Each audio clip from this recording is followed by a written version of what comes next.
안녕하세요. 아침의 광장 손지민입니다. 어제 열린 대법원 국정감사에서는 대법원장 임명 동의안 부결의 책임을 두고 여야가 치열한 공방을 펼쳤습니다. 또 지난 6년 동안 재판 지연은 더 심각해졌다며 대법원장 공백이 길어져서는 안 된다는 점도 중요하게 다뤄졌습니다. 민사나 형사재판 지연 실태가 어떤지 오늘 인터뷰에서 자세히 짚어보고요. 대구시의회 의정활동을 살펴보는 NGO 파일도 준비하고 있습니다. 10월 11일 수요일 아침의 광장, 오늘도 시사 비타민 알차게 챙겨드립니다. 먼저 이 시각 교통 상황과 날씨 알아보죠. 박나영 리포터. 네, 오늘 오전 9시 30분에 중구 삼덕동 경북대학교 본관 앞에서 10시에는 중구 동인동 한국전력공사 대구경북건설지사 앞에서 집회가 예정돼 있는데요. 행진은 없지만 구간 혼잡 예상되니 참고하시기 바랍니다. 먼저 고속도로 소식입니다. 경부고속도로 서울 방향 외관 진출로 153km 지점에서 잠시 주춤하는 모습이고, 중앙고속도로 춘정 방향 다부터널 앞두고 속도 약간 떨어져 지나가고 있습니다. 이어서 시내도로입니다. 고모로 고산농협에서 무열로 들어가는 삼거리 방향 고모역 200m 못 간 지점 1차로에서 승용차 2대 추돌 사고 발생했고, 호국로 9구터널에서 도곡내거리 방향 도곡내거리 직전 3차로에서 승용차와 화물차 간 접촉사고 발생했습니다. 이 구간 지나실 때 주의하시기 바랍니다. 달구벌대로 수성내거리에서 삼덕내거리 방향 서행하는 흐름 보이고, 계산후거리에서 만촌내거리 방향 각 교차로에서 신호 2번에서 3번 받고 지나고 있습니다. 마지막으로 날씨입니다. 오늘 대구와 경북 지역 선선하고 가끔 구름 많겠습니다. 내륙을 중심으로 일교차가 최대 16도까지 커지는 만큼 건강관리에 유의하셔야겠는데요. 미세먼지 농도는 좋음 수준이며 오늘 낮 최고 기온은 20도에서 23도입니다. 현재 대구의 기온은 13.5도, 습도는 80%입니다. 지금까지 박나영이었습니다.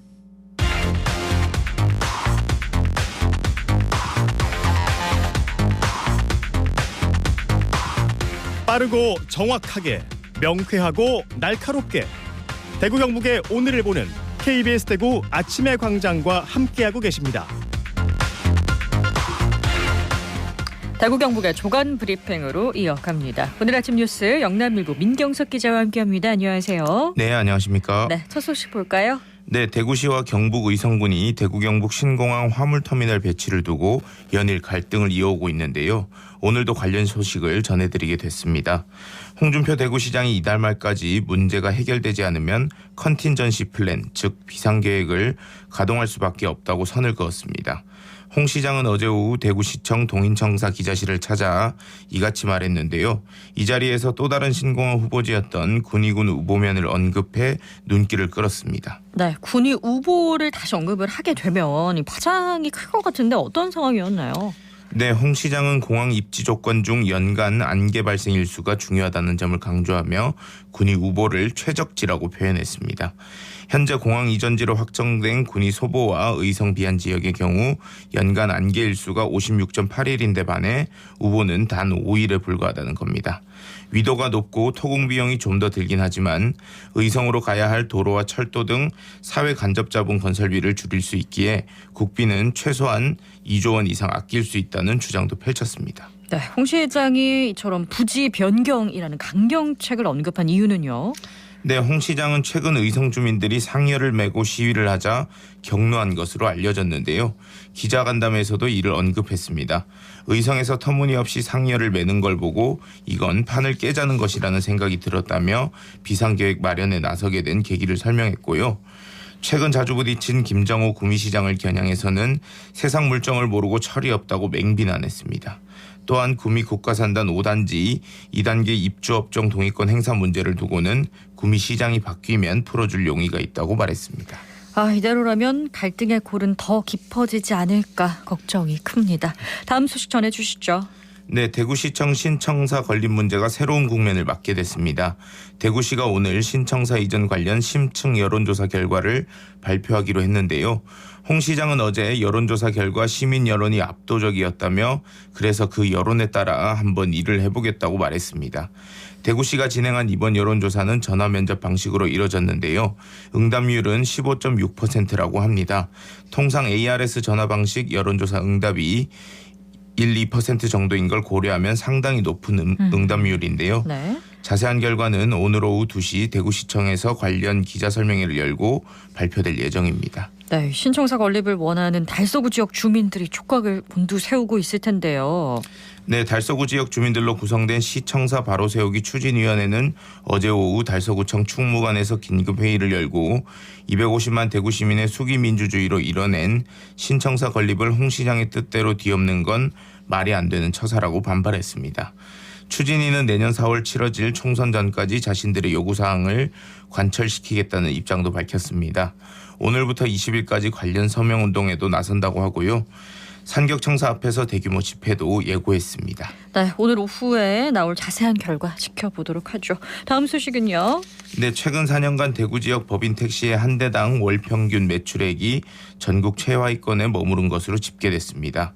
국회 국토교통위원회 소속 더불어민주당 박상혁 의원이 국토부로부터 제출받은 시도별 법인 택시 매출 현황을 살펴보면 지난해 대구의 법인 택시 한 대에서 발생한 월 평균 매출은 429만 9천 원으로 전국 17개 시도 가운데 가장 낮은 수준이었습니다. 네. 경북은 426만 7천 원으로 대구에 이어 두 번째로 적었다고 합니다. 같은 기간 가장 높은 매출을 기록한 건 세종이었는데요. 네. 월 평균 749만 9천 원으로 대구와 단순 비교해보면 1.7배 더 높은 셈입니다. 대구와 경북은 2019년부터 2021년까지 꼴찌 자리를 두고 엎치락뒤치락했습니다. 네, 1등이 아니라 꼴찌를 두고 엎치락뒤치락했다는 게 좀 안타까운데 이 법인 택시 매출이 이렇게 낮은 원인이 뭔가요? 네, 대구 지역 월 평균 매출이 낮은 이유는 공급 과잉 때문입니다. 2019년 국토교통부의 제4차 택시 총량제 계획 수립 결과 대구는 33.7%에 달하는 5,475대의 택시가 과잉 공급된 것으로 나타났습니다. 이에 대구 택시업계는 최근 호소문을 발표했는데요.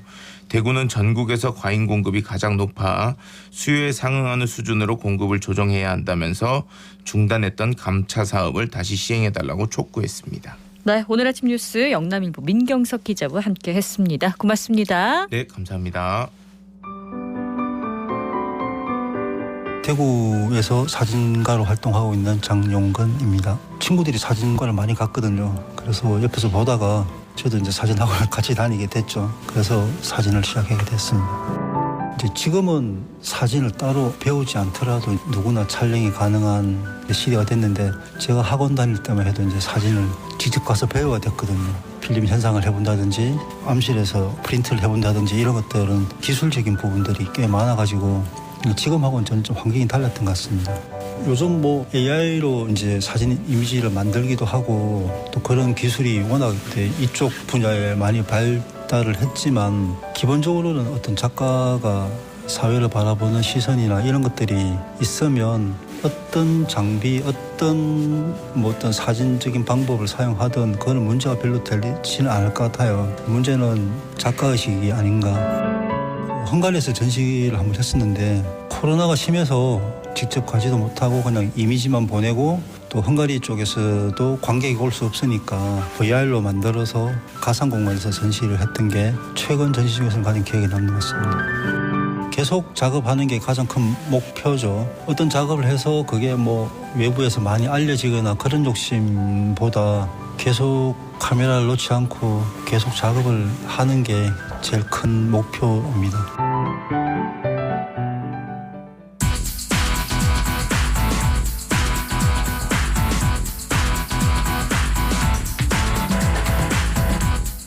우리 사회 곳곳에서 활동하는 사람들의 다양한 삶의 모습과 그들이 전하고 싶은 이야기를 듣는 인터뷰입니다.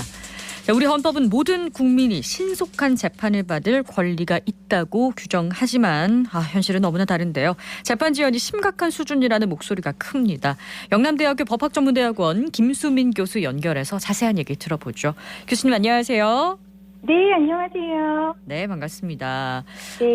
네, 앞서 제가 살짝 얘기를 했는데요. 개인이 소송을 할 수밖에 없는 상황이나 또 소송에 휘말리는 것 자체가 큰 부담인데 확정 판결이 나오기까지 너무 오래 기다리고 지친다는 분들이 많습니다. 어느 정도나 시간이 걸리는지 현재 상황부터 좀 짚어볼까요? 네. 2022년 기준으로 말씀드리면 네. 민사 제1심 평균 처리 기간이 합의 사건은 1년 2개월, 단독 사건은 5.5개월입니다. 합의 사건은 판사 3명으로 구성된 재판부가 사건을 진행하고 단독 사건은 판사 1명이 사건을 진행합니다. 민사 항소심, 즉 2심이죠. 네. 2심의 경우 고등법원은 11.1개월, 지방법원은 10.1개월, 상고심 3심은 11.7개월입니다. 즉 3심까지 거치는데 재판 기간이 무려 2년에서 3년 정도 소요가 되는 셈입니다. 형사 사건은 1심만 살펴보면 합의 사건은 6.8개월, 단독 사건은 5.9개월이고 가사소송 사건은 1심이 7.4개월입니다. 최근 법원의 사건 평균 처리 기간이 매년 증가하는 추세에 있습니다. 매년 증가를 하고 있다라고 네, 얘기해 맞습니다. 주셨는데 그러면 우리 대구 지역만 좀 따로 떼서 보면 어떨까요? 더 낮을지 더 높을지. 네. 대구 지역 우선 민사 사건만 비교를 해보도록 하겠습니다. 네. 2022년 대구지방법원 민사 제1심 합의 사건 평균 처리 일수는 383일, 즉 12.7개월로 전국 평균 처리 기간인 14개월보단 짧았지만 네. 그래도 1년이 넘는 긴 시간이었습니다. 네. 제1심 단독 사건은 전국 평균과 동일했고요. 항소심의 경우 대구 고등법원은 10.4개월, 지방법원 9.1개월로 전국 평균인 11.1개월, 10.1개월보다 다소 짧은 기간으로 양호한 편입니다. 그렇습니다. 그런데 이렇게 길게 또 재판을 하면 판사도 힘든 거 아닙니까? 판사님들도 많이 힘드시죠? 네. 판사님, 네네, 당사자도 힘들고 판사도 힘든 이 재판 지연인데요. 조금 네. 더 깊이 있게 얘기를 나눠볼게요. 이 사건 처리가 10년씩 걸리는 사례도 있다고 하던데 그건 어떤 사건들인가요? 네, 있습니다. 네. 2022년 기준 민사 1심 처리 기간 상위 10건의 접수 시기를 살펴보면 2010년에서 2013년으로 처리 기간이 약 9년에서 12년이 걸린 거죠. 10년이면 강산도 변한다는데 정말 오랜 시간이 걸린 거죠. 그 10건 중 6건이 임금소송이었고 네. 그 외에 계금, 양수금, 의료사고로 인한 손해배상 소송 등이었습니다. 형사 사건도 살펴보면 1심의 경우 98년 5월에 접수되어 24년이 걸린 사건도 있었습니다. 24년이요? 네, 24년이요. 네. 그래서 형사는 접수 시기가 이제 98년에서 04년 사이로 그 처리 기간이 약 18년에서 24년이 걸렸습니다. 이게 대부분 네. 피고인을 찾지 못해 재판이 지연되다가 재판시효가 완성돼서 연소 판결이 선고되었던 사건이고 네. 10건 중 8건이 특정 범죄 가중 처벌 등에 관한 법률 위반 혐의가 가장 많았습니다. 그럼 전반적으로 형사 재판이 좀 더 길게 걸린다고 봐야 되는 걸까요? 그건 아니고 민사 재판이 더 오래 걸리는데 네. 이제 형사 재판은 중간에 피고인이 소재가 불명되어서 네. 시간이 오래 걸리는 겁니다. 그렇군요. 교수님께서 변호사로도 활동을 하셨기 때문에 재판 지연으로 소송 당사자가 아주 큰 부담을 안았던 실제 사례를 좀 들어주시면요. 네, 몇 개 사례를 말씀드리면 이혼 사건의 경우 소송 기간 동안 당사자가 겪는 정신적 고통이 매우 크거든요. 네. 실제 사례를 들어보면 극심한 가정폭력으로 인해 피신한 상태에서 이혼 소송을 제기했고 상대방은 이혼을 원하지 않는 상황이었는데요. 네. 마침 코로나19 인사이동으로 인한 재판부 변경, 이혼을 원하지 않는 상대방의 재판 지연 전략 등이 네. 모두 합쳐져서 증거가 명백함에도 이혼 소송 1심이 2년 이상 진행되었습니다. 가사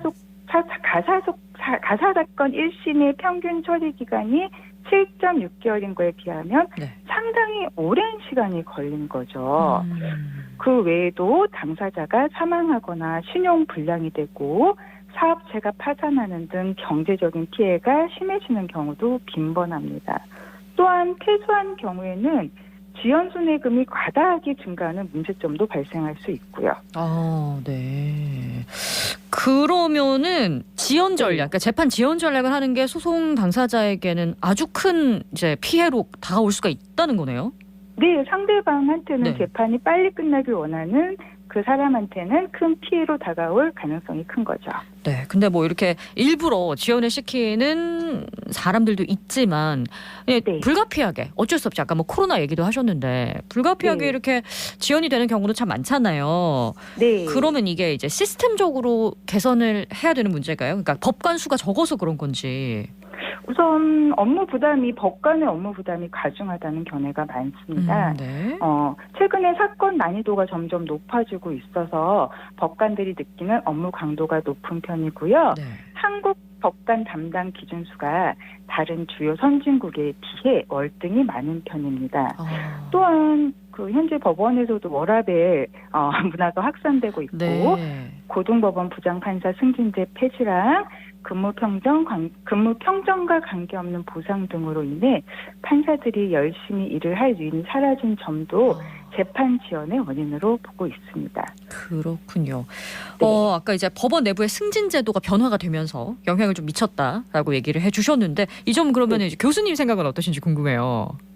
네. 네. 이 고등법원 부장 승진 제도란 네.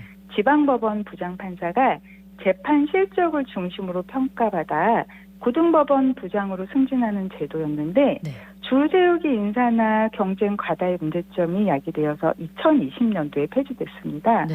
이로 인해서 판사들 간의 경쟁이 과열되는 부작용은 줄었지만 네. 사건 처리에 관한 압박도 같이 줄고 음. 판사들이 열심히 사건을 처리할 유인이 사라지면서 재판 지연의 한 원인이 된 것 같습니다.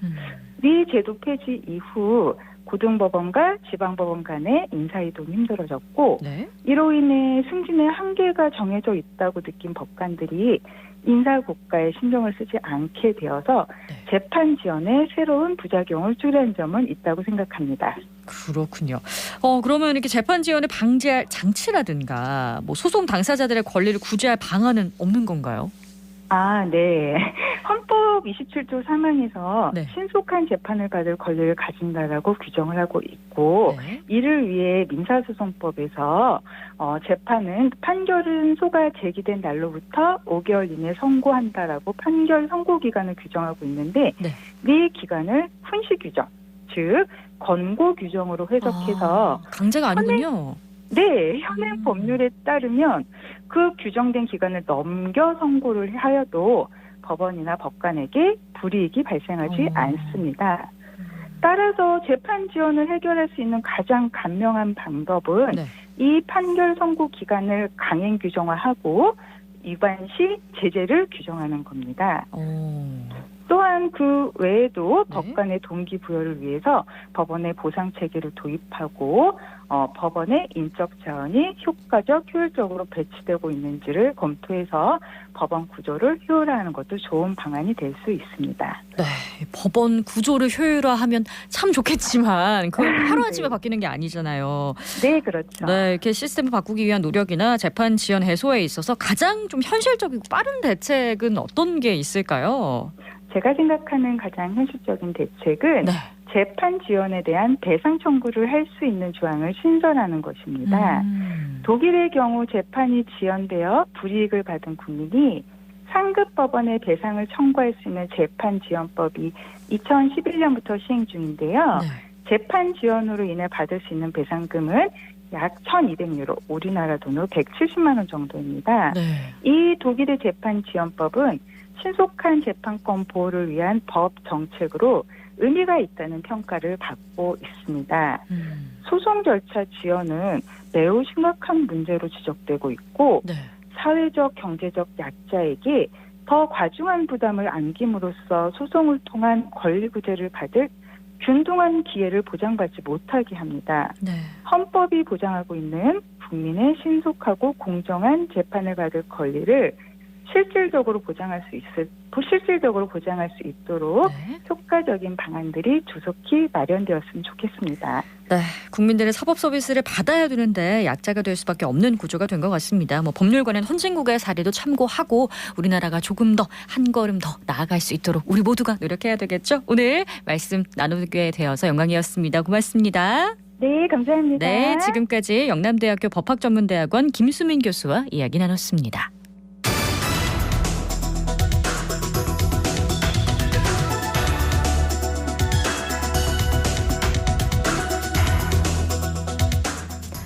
지방 의원들의 의정 활동을 모니터하고 바람직한 의정상을 그려보는 대구 의정참여센터의 활동 살펴보는 시간입니다. 백경록 운영위원 연결해보죠. 안녕하세요. 네, 안녕하십니까. 네, 오늘 첫 소식 볼까요? 대구시의회 제304회 임시회가 오늘부터 20일까지 열리는데요. 이번 회기에 올라온 조례안 살펴보겠습니다. 네. 먼저 이영애 의원이 대구광역시 교육청 교원의 교육활동 보호 등에 관한 조례 전부 개정 조례안을 대표 발의했는데요. 최근 교사들이 목숨을 끊는 등 교육 현장에 어려움을 겪는 사례가 증가하고 있어 전부 개정을 통해 교원의 교육활동이 부당한 침해를 받지 않는 환경을 조성하기 위한 것이 제안 이유입니다. 네, 조례안에는 어떤 내용을 담았나요? 먼저 교육감은 교육활동 침해 행위가 발생하지 않게 예방해야 하고 네. 교육활동 침해 행위 발생 시 피해 당사자인 교원의 치유와 피해 구조를 위한 대응 방안을 마련해야 합니다. 학교장은 문제를 축소하거나 은폐해서는 안 되며 침해 행위에 대해 적극 조사를 통해 피해 교원을 보호하고 치유와 회복에 필요한 적극 조치를 해야 한다고 규정했습니다. 학교장은 보호자나 민원인의 학교 방문 예약제, 교원의 동의 없는 외부인의 교실 출입 제한, 민원과 상담 전용 공간을 마련할 수 있겠습니다. 교원의 휴대전화 번호, 초상권 등 개인정보는 보호되어야 하며 본인의 의사에 반해 개인정보 공개를 강요할 수 없고요. 정신적 피해에 대한 치유를 지원하기 위해 교원 치유 지원센터를 설치할 수 있도록 했습니다. 네, 이 교사들의 힘듦에 대해서 전 국민적인 공감대가 이미 좀 형성이 돼 있기 때문에 조례가 좀 늦었지만 교권 회복과 보호 방안이 되길 바라보겠습니다. 또 다른 조례안도 살펴볼까요? 대구광역시 스토킹 범죄 예방 및 피해 지원에 관한 조례 전부 개정안을 정일균 의원이 대표 발의했는데요. 상위법 제정으로 개정하는 게 이유입니다만 몇 가지 내용 말씀드리겠습니다. 네. 시장은 스토킹 실태조사, 피해 예방과 지원 정책을 개발해야 하고 신고체계 구축, 예방교육과 홍보사업, 피해자 등의 심리상담과 법률 지원 사업, 피해자 보호를 위한 경찰청 등 공공기관과 피해자 보호단체 등 민간단체와의 협력 지원에 관한 사업을 할 수 있게 됩니다. 또한 사업을 효율적으로 추진하기 위해 전문성을 갖춘 기관, 법인, 단체 사업을 위탁할 수 있게 했는데요. 네. 그전에도 조례가 있었지만 제대로 실현된 적이 없는데 이번에는 대구시가 어떤 조치를 취하게 될지 지켜봐야 되는 내용입니다. 네, 좀 더 실효성 있는 조례가 돼야겠습니다. 기대해 보겠고요. 주목받는 조례가 또 어떤 게 있을까요? 대구광역시의회 운영위원장 명의로 대구광역시의회 교섭단체 및 위원회 구성과 운영에 관한 조례 일부 개정 조례안이 발의됐는데요. 네. 현재 운영위원장은 수성구가 지역구인 정경훈 의원입니다. 주요 내용은 교섭단체 운영을 위한 경비 지원 근거 마련이고요. 네. 교섭단체 운영을 위한 공통정비, 교섭단체 대표위원회 직무 수행을 지원하기 위한 의회 운영 업무 추진비를 신설했습니다. 그런데 대구시의회 조례의 교섭단체는 5명 이상의 의원이 필요한데요. 네. 현재 대구시의회에 야당 의원이 1명밖에 없는 상황에서 이 조례는 국민의힘 의원들만을 위한 조례로 작동할 예정입니다. 이럴 때마다 느끼는 거지만 견제가 가능한 의회가 되지 못하는 점은 시민의 한 사람으로서 좀 아쉽다는 생각이 듭니다. 다음 소식 전해주시죠. 다음 회기에 상정될 예정이지만 대구시가 대구광역시 도축장 설치 및 사용조례 폐지 조례안을 입법 예고했습니다. 네. 축산물 도매시장 지정 기간이 2024년 3월 31일자로 만료돼 폐쇄됨에 따라 존치 실효성이 상실돼 조례를 폐지한다고 합니다. 네, 1년도 안 남았는데 결국 이게 도축장이 폐쇄가 된다는 얘기죠? 그렇죠. 홍준표 시장은 지난 6월 도축장도 53년간 특정 업체에 특혜를 준 거라며 그간 대구시가 도축장 운영을 해왔던 것을 비난한 적이 있는데요. 네. 하여간 양돈 농가들이 국거리용 등으로 쓰이는 비규격 돈을 처리할 시설이 부족해 네. 도축장 폐쇄를 1, 2년만 미뤄달라고 요구했지만 대구시는 결국 조례를 통한 폐쇄를 결정했습니다. 소비자들은 국거리용 등의 가격이 오를까 걱정하고 있고 네. 더불어민주당 대구시당은 홍 시장의 불통행 등을 지적하고 있습니다. 하여간 결국 조례 폐지는 의회의 권한이니 11월 대구시의회 결정을 눈여겨봐야 될 것 같습니다. 네, 사실 대구가 뭐 소외도시다, 뭐 고기가 아주 좋기로 유명하다 이런 얘기를 많이 들었는데 아마 그게 시내 도심 가까이 도축장이 있어서였잖아요. 아마 많은 그렇습니다. 시민들이 불편을 겪게 되지 않을까, 또 불안감이 조성되지 않을까라는 아쉬움이 있네요. 자, 마지막 소식 듣겠습니다. 내일 대구로 관련해서 김조국 의원이 민생 현장을 외면한 대구형 배달앱 문제 관련해서 시정 질의를 합니다. 네. 지난 회기에 육정미 의원이 배달앱 문제 관련해 시정 질의를 하고 다시 이번 회기에 시정 질의를 하는 건데요. 지난달 7일 대구 참여연대와 대구경실련은 대구로 관련해서 홍준표 대구시장을 직권남용 권리 행사 방해죄 및 업무상 배임죄로 검찰에 고발했으며 대구시는 두 단체를 무고죄로도 고발해 놓은 상태입니다. 네. 김 의원의 질의에 홍 시장이 어떤 답변을 내놓을지 기추가 주목되고 있습니다. 네, 지방의원들의 의정활동을 모니터하고 바람직한 의정상을 그려보는 대구 의정참여센터의 활동 살펴보는 NGO 파일이었습니다. 백경록 운영위원과 함께했습니다. 고맙습니다. 네, 감사합니다. 네, 오늘 대구와 경북 지역은 가끔 구름 많고요. 아침엔 안개 끼는 곳이 많아서 추돌 사고 나지 않도록 조심하셔야겠습니다. 낮 기온은 평년과 비슷한데요. 대구 23도, 포항과 안동은 22도 정도로 예상됩니다. 그리고 오늘부터 65세 이상 고령층 대상으로 독감 예방접종이 시작이 됩니다. 날짜 확인해 보시면 좋겠습니다. 10월 11일 아침의 광장이 준비한 소식은 여기까지입니다. 오늘도 고맙습니다.